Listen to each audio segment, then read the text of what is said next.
Assalamualaikum warahmatullahi wabarakatuh. Alhamdulillahirabbil alamin.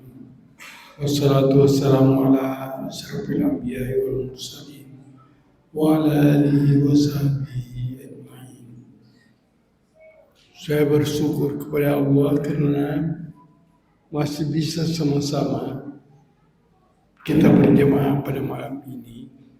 Walaupun sesungguhnya saya kurang fit, tetapi untuk ketemu dengan bapak-bapak pengurus yang pada umumnya saya lihat masih muda-muda, tim salawatnya masih muda-muda. Inilah yang diminta oleh Ketua Umum DPP IMIM almarhum Fadil Luran. Kalau masih masuk masjid, dia selalu bilang, kenapa tidak dimanfaatkan anak muda itu? Kenapa tidak dipakai untuk remaja masjid misalnya? Sebab dialah yang menggantikan kita setelah tidak ada. Dan alhamdulillah, kalau dahulu itu yang cari khatib itu orang tua, imam orang tua, bawa celengan orang tua, yang disebut doya, semua orang tua. Sekarang ini alhamdulillah kita gembira karena pada umumnya dikuasai oleh anak-anak muda. Dan itulah yang akan menggantikan kita nanti pada saat kita tidak ada. Para hadirin sekalian, pada dasarnya definisi dari ibadah kepada Allah ada dua. Ada secara formal, ada secara substansi. Puasa misalnya definisinya atau ta'arifnya tidak makan, tidak minum, mulai dari terbit fajar sampai tenggelam matahari. Itu namanya definisi secara formal. Tetapi secara substansi menghindari segala macam yang menyebabkan puasa tidak berpahala.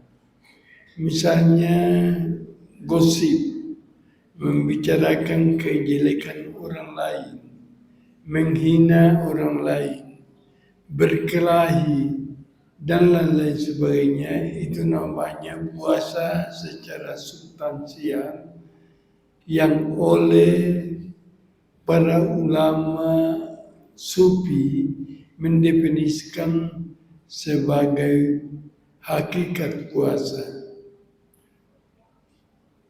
Kalau hakikat puasa ini kita tidak lakukan, maka Nabi mengatakan, kami saimin. Berapa banyak orang yang berpuasa, tidak ada pahala baginya kecuali lapar dan haus. Itu saja yang didapat.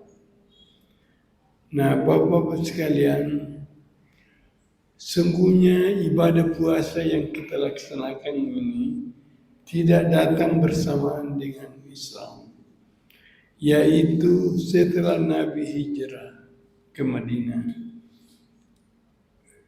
Diwajibkan pada tahun kedua hijrah.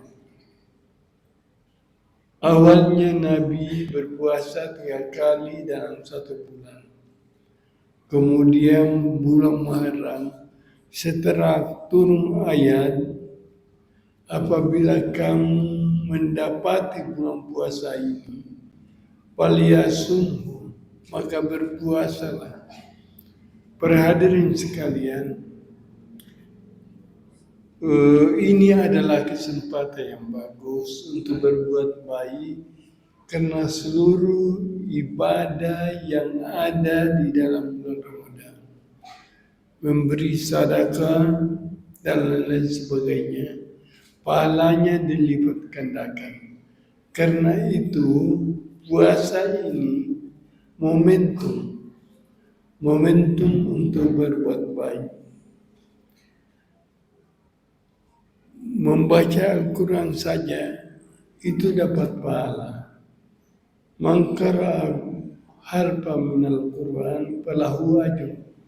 Barang siapa yang membaca Al-Quran, maka ia mendapatkan pahala. Falahu hasanasan, setiap huruf dalam Al-Quran itu ia dapatkan 10 pahala. Seperti saya lihat tadi anak-anak banyak yang membaca Al-Quran, tapi hendaknya diartikan secara dinamis, bahwa membaca saja dapat pahala, apalagi kalau diketahui artinya, apalagi kalau dihayati, apalagi kalau bisa diamalkan, lebih berpahala lagi. Para hadirin sekalian, puasa ini tidak untuk bermalas-malas. Kenapa ada di dalam hadis Nabi orang yang berpuasa kalau tidur siang tentu maksudnya mendapatkan pahala. Itu ditujukan kepada orang yang suka gosip. Hendaknya diartikan baik hadis Nabi maupun ayat-ayat Al-Quran secara dinamis. Itu dimasukkan orang gosip. Daripada kamu gosip dapat dosa, lebih baik tidur saja. Jadi bukan dimaksudkan untuk bermalas-malas, bahkan bukan juga untuk menderita. Oleh karena itu Nabi memerintahkan untuk mempercepat berbuka. Kalau sudah masuk waktu buka, langsung buka. Jangan tunda-tunda lagi. Dan mentakhirkan, membelakangkan makan sahur. Apa yang dimaksudkan? Dimaksudkan itu agar kita tidak terlalu lama menderita. Kemudian puasa juga dianjurkan tetap kita berusaha, tetap kita bekerja. Tidak ada satupun hadis Nabi maupun ayat Al-Quran yang memerintahkan untuk tidak bekerja.